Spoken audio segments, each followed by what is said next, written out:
जब सत्ता सवालों से डरने लगे तो सबसे पहले आज़ादी मारी जाती है।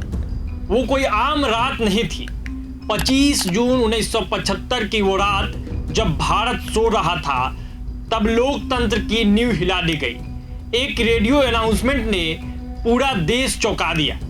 राष्ट्रपति जी ने आपातकाल की घोषणा की है।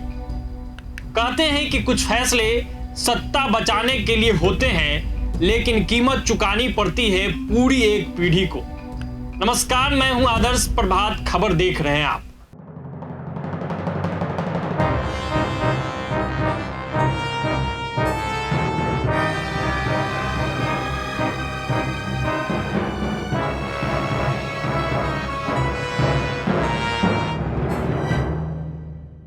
पच्चीस 26 जून 1975 की वो काली रात, एक ऐसा मोड़ जिसने भारत के लोकतंत्र को झकझोर कर रख दिया।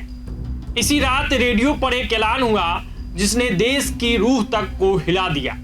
प्रधानमंत्री इंदिरा गांधी ने देश को बताया कि राष्ट्रपति ने आपातकाल की घोषणा कर दी है। यह दिन 25 जून 1975 आज भी भारत के राजनीतिक इतिहास में लोकतंत्र के सबसे काले अध्याय के रूप में याद किया जाता है।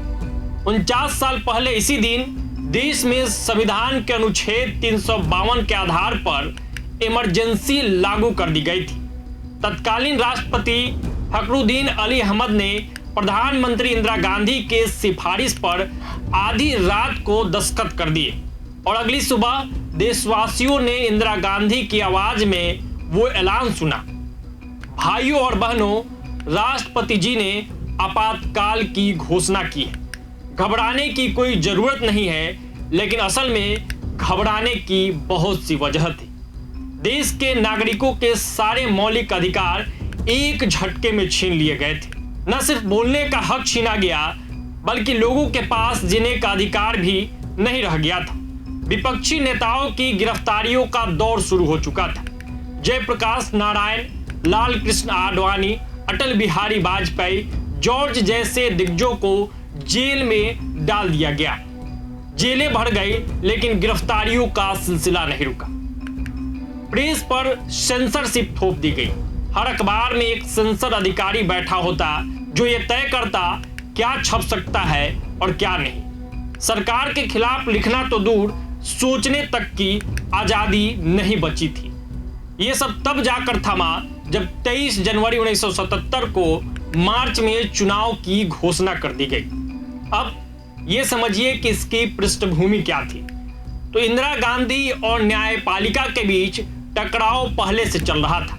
27 फरवरी 1967 को सुप्रीम कोर्ट का ऐतिहासिक फैसला आया, जिसमें साफ कहा गया कि संसद संविधान में संशोधन कर सकती है, लेकिन मूलभूत अधिकारों को न तो खत्म किया जा सकता है और न ही सीमित। इसके बाद 1971 में जब इंदिरा गांधी ने जबरदस्त चुनावी जीत हासिल की, तब उनके प्रतिद्वंदी राजनारायण ने आरोप लगाया कि उन्होंने चुनाव में अनैतिक तरीकों का इस्तेमाल किया है।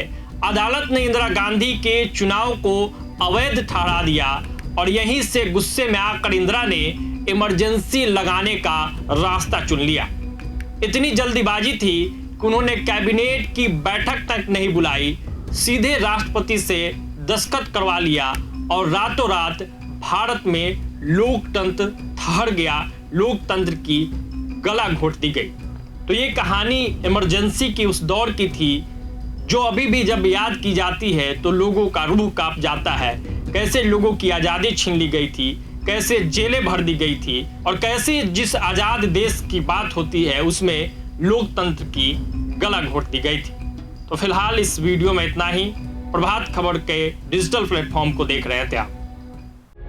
प्रभातखबर.com, विश्वास वही, रफ्तार नहीं।